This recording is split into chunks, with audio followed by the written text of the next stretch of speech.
Well, hey, everyone. Welcome back. Another great episode of the Property Profits Real Estate Podcast. Today, zooming in from beautiful Atlanta, Georgia, or thereabouts, pretty close by, that's for sure. We've got a real estate power couple. We've got a couple of very, very well-respected real estate entrepreneurs in their area, Rodel and Gina Johnson. Hey, you guys, welcome to the show. Great to see you again. Hi, Dave. Great to see you, Dave. All right. So let's start off by finding out how you guys got into this whole wild and wonderful world of real estate investing in the first place. What sparked this? Because you're both busy people. You've got a family. Gina, I believe you're a doctor, a medical doctor on top of all of this. Yes. That's a lot going on. How did real estate play into all of this? Okay. Well, for me, I think it kind of started early on with my mom. She built her house and she had little apartments below. And nice. She had tenants paying rent, and that's from a very young age. I kind of got instilled in me. And when I was, did you get to help out with that as well, Rodel? Were you collecting rent and paying? No, I didn't collect any rents, but I saw the tenants paying rents. And I started dealing with the tenants from time to time. But all right, it's worked out for her pretty well. She still has tenants today. Nice. And when I came to Atlanta, I was working, and I started to feel like I was working a 9-to-5 job at the airport, and I started to feel like I need to find something else besides putting money in a 401k, some kind of other plan to start making some additional income. And read, Rich Dad, Poor Dad, and did the, Millionaire Next Door books, went to a couple seminars, just kind of went out there and started buying rental properties. Jumped in, probably did a lot of things wrong, but hey, you took action, you did something. That's more than what most people do. That's for sure. Exactly. Yeah. For me, it was very similar. My grandparents had a 33-acre farm. They had 4 houses that they also owned and rented out as well. And then my father's family, his brothers and sisters, they all built homes on that land.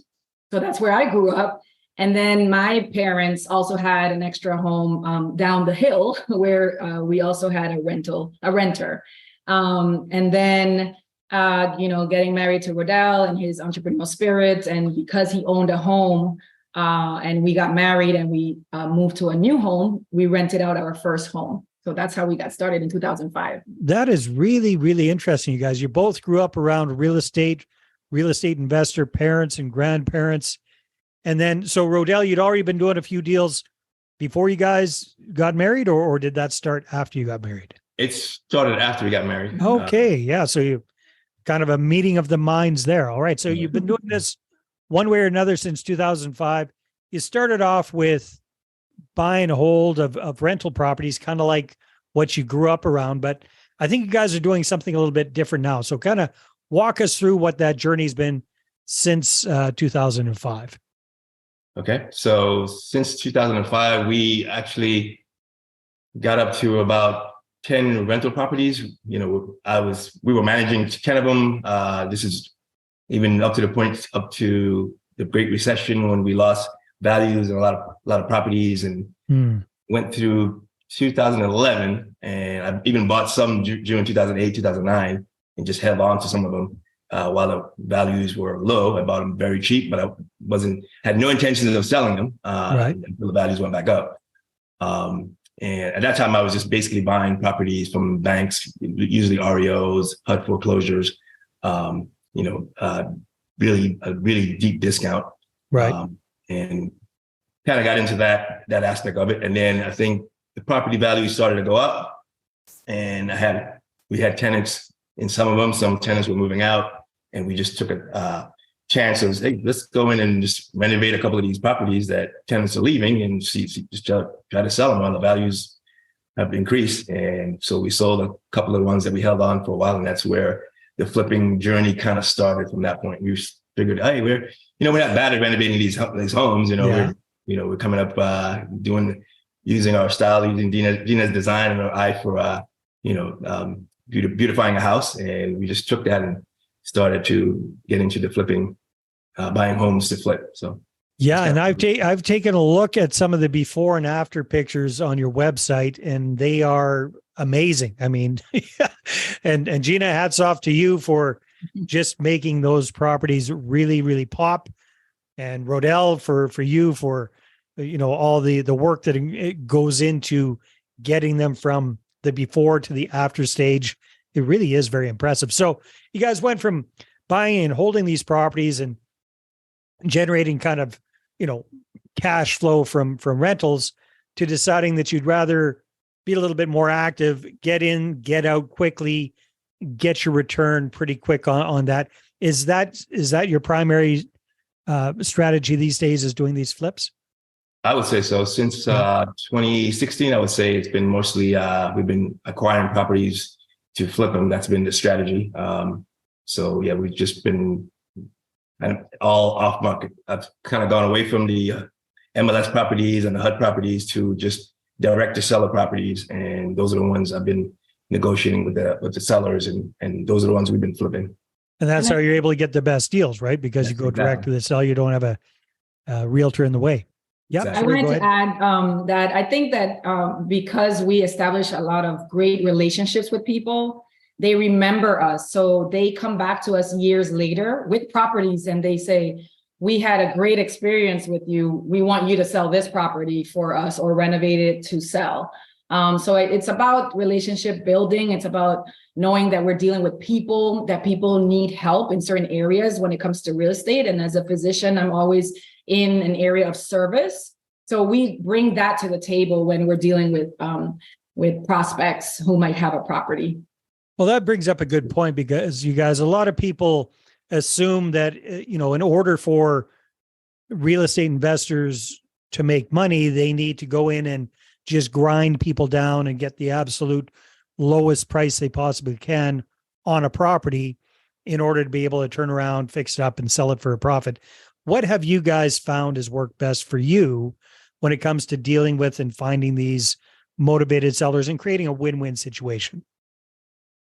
So usually it's building rapport with the seller. A lot of times it takes multiple conversations. I've even had sellers come up with scenarios where the deal works for him, and I looked at the numbers, and then it kind of works for both of us. So I had seller throw a kind of a creative financing way at me, and I said, the numbers work for me. So it's always you want to listen to you really kind of have an opening question, but then you listen to what they're saying and kind of create something that's win-win for both of you. And that's been what the strategy I've been using, talking to off-market properties and sellers. Can I add something? Of course. It's also, even when we were doing rental properties, I would always say at the end of a renovation, I would say, I could live in this house. And it just goes to show that we never really cut corners. We're thinking about the family that's coming in. Like, what would they want? They want a nice place. We don't want to cut corners. We don't want to be called in the middle of the night either. So we want to do it right. We want to do it, with all of the resources we have. So we tap into all of that. Very cool. So I want to ask you guys a personal question as a husband-wife team, working together, living together, managing all of your responsibilities, family, work, and real estate. How do you guys make that work? How have you kind of figured out how to divide and conquer, so to speak? I would say for us is we've kind of done different parts of the business. I kind of deal a lot with the acquisition parts of it, talking to sellers and doing some of the marketing. Right. One thing we've found is the people we use as far as contractors, they're also real estate investors. And a real estate agent is also an investor. So we've, kind of leveraged them as well in the work, what we've been doing. So it's not all on us. They actually come to us with ideas and design ideas for renovating a kitchen or bathroom. So that's been very helpful. So once we find a property, get it on a contract, and we close on it, we may pick out some tile and backsplash, but we're not doing the full thing. I kind of pass it on to our contractor and have them run most of the show. But we we come in for certain things that we want to do, like certain paint color and things like that. But that's been helpful. You got to let your team members do their job. Exactly. Yeah, and I think that I think part of your question was also how do we work together? Yeah, definitely. When we're doing these renovations. I think that we just we rely on our strengths. So I'm not going to go and try to talk to a seller. I'm going to let Rodel do it because he knows how to talk the numbers.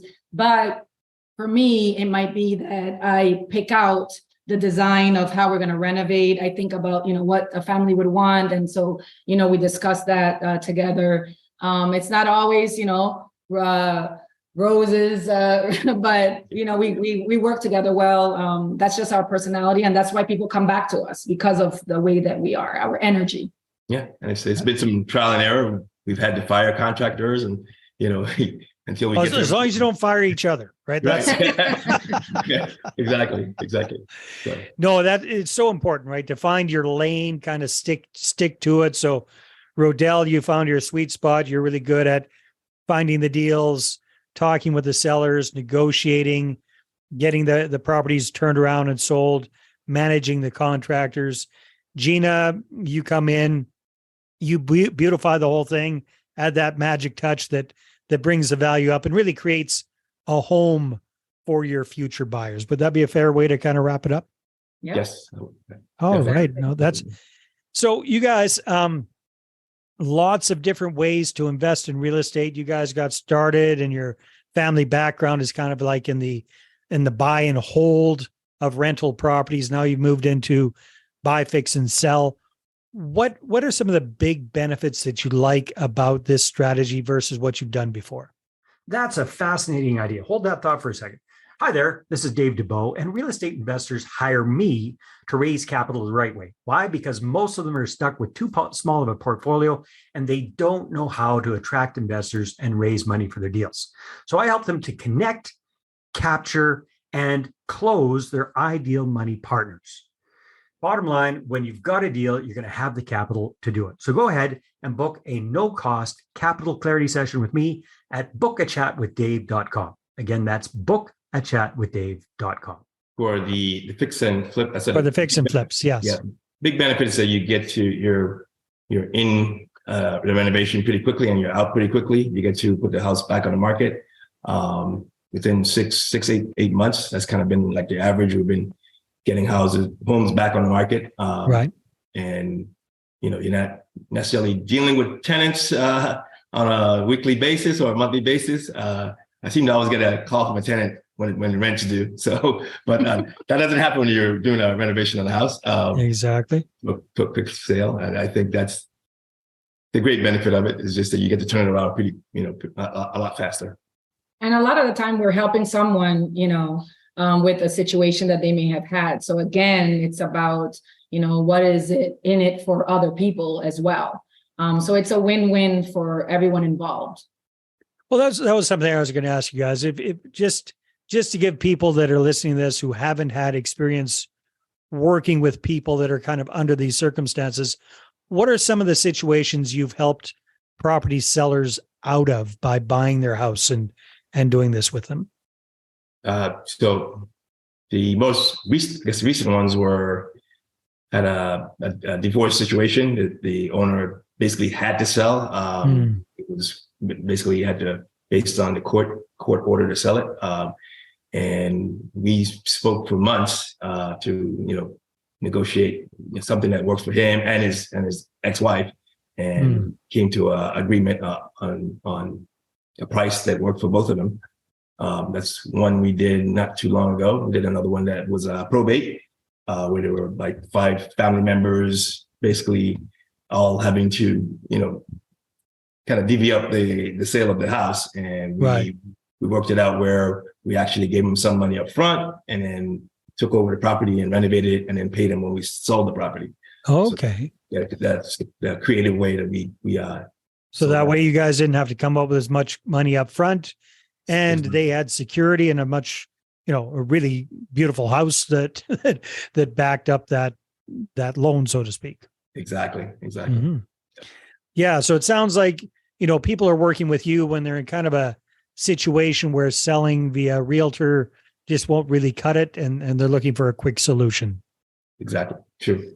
They typically they don't want the house on the MLS and people coming through, picking the house apart. They just want something really quick and kind of get it over with. But they also, don't want to lose their shirts on the sale either. And we try to negotiate where we can finance it. And if we can't give them everything up front, we can give them something on the back end when we sell. So yeah, so it is really about creating that win-win. Yes, Yeah. exactly. But we're not only dealing with distressed people, we're also dealing with people who want to make money and they want to work with someone that they can trust. They want to work with people that have experience. They want to work with people that are going to make their life pleasant on a day-to-day basis. So when they're talking with us, they're not stressed. We take that from them. So it's not only people who are in despair. It's also people who are doing really well and they want to continue to do well and they want to make more money on their investment. So they kind of partner with you to sell their house, but you guys take care of the fix up and the beautification side of things. Right. Yes. Yeah. They usually don't want to deal with contractors and they want us to do that part. Oh, that's really interesting. So that way you guys kind of go in there. You don't necessarily have to come up with a lot of money for a down payment up front, but you take care of the renovations, all of that hard work side of things. And then at the end, you kind of figure out after all of your expenses, some sort of a profit split that works best for both of you. Yeah, exactly. Smart. Yeah. That takes a little time to get to that point. But, you got to talk to the sellers a few times and make sure you explain everything well, because if they don't understand, they're going to say no. So with what's going on at the time that we're recording this, interest rates are up and down and all that kind of stuff. And things are a little different with the real estate market. Is that affecting anything that you're doing with flips, or is your area pretty much solid when it comes to that? Yeah. The one flip we're working on now, I haven't seen, just looking at the market itself, homes are still settling within 30 days. Days on market is still pretty low. And I haven't seen the effect on pricing. So it looks like we're still in the area of Atlanta where we're investing. It still looks pretty good. It's kind of close to a pretty area where there's a lot of younger people. It's called the East Atlanta Village, near the Beltline of Atlanta. So pretty happening area. The other thing is that, I don't know if you mentioned, I am a family physician, but Rodel is a systems engineer. So he's really good at computers, but he's really good at finding deals, because if you don't have that skill, then you're going to buy properties at a higher rate than you could have. But he's really good at finding them at a really low price. And that's what allows us to really work well with investors without a lot of stress. Yeah, she mentioned one where the seller, I spoke to a seller years ago, and her mom had passed away and she was looking to sell the home. I didn't end up buying that house, but our experience, she remembered me years later. She was putting her uncle in a nursing home, and she called me, and we saw the house, and we ended up buying that house. So this happened maybe 2 or 3 years later. So yeah. So you made a good first impression then, Rodel. Exactly.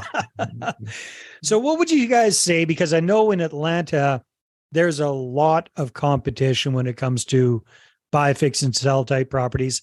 I've heard a few things kind of come through that you've got a very specialized area of the market that you focus on.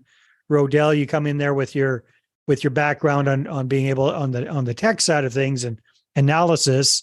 Gina, you come in with your interior design skills, and that helps a lot. But what would you say in addition to that is kind of like your competitive advantage over other investors in your area? Yeah, I would say the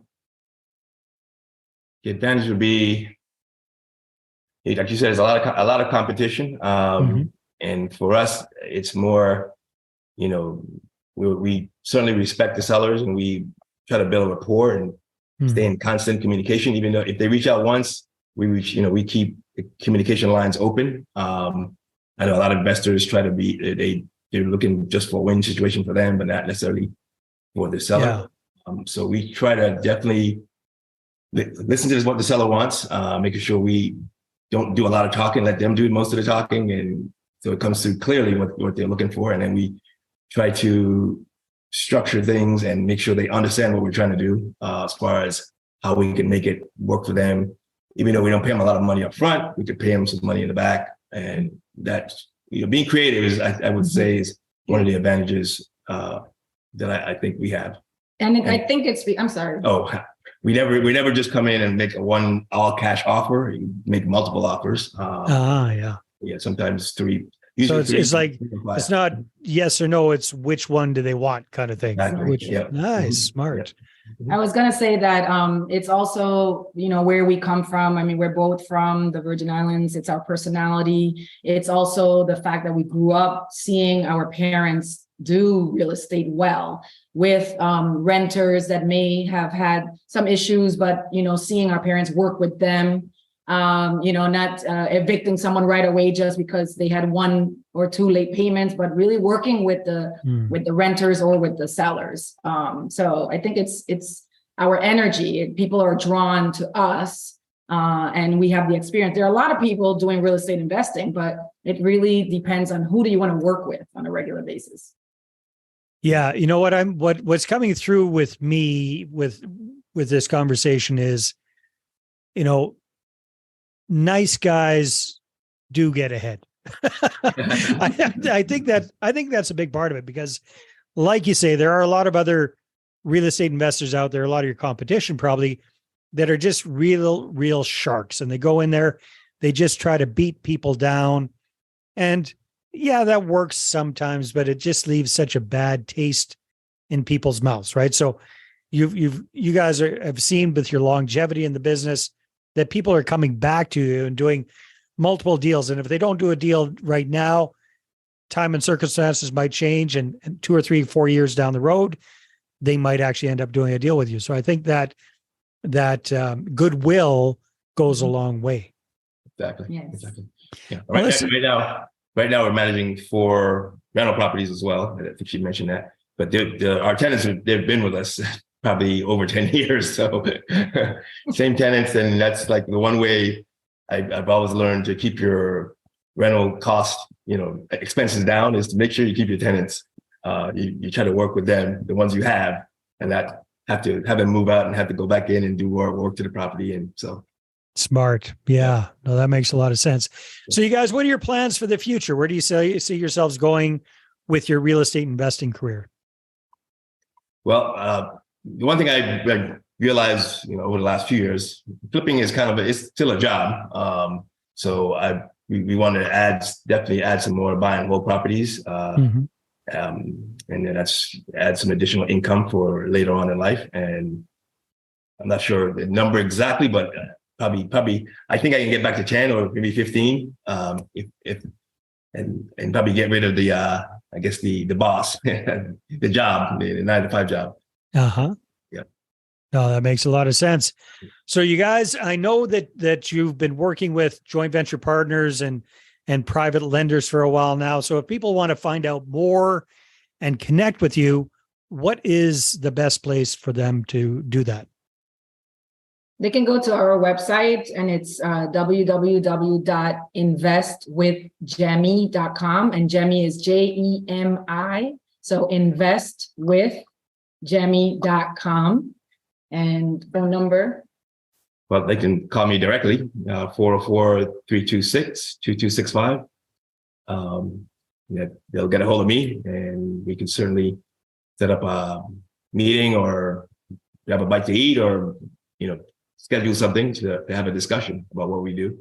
No, that sounds good. Yeah. And when you go to their site, make sure you check out their past projects and take a look at those before and after pictures, because they're very, very impressive. So Rodel, Gina, it's always a pleasure chatting with you guys.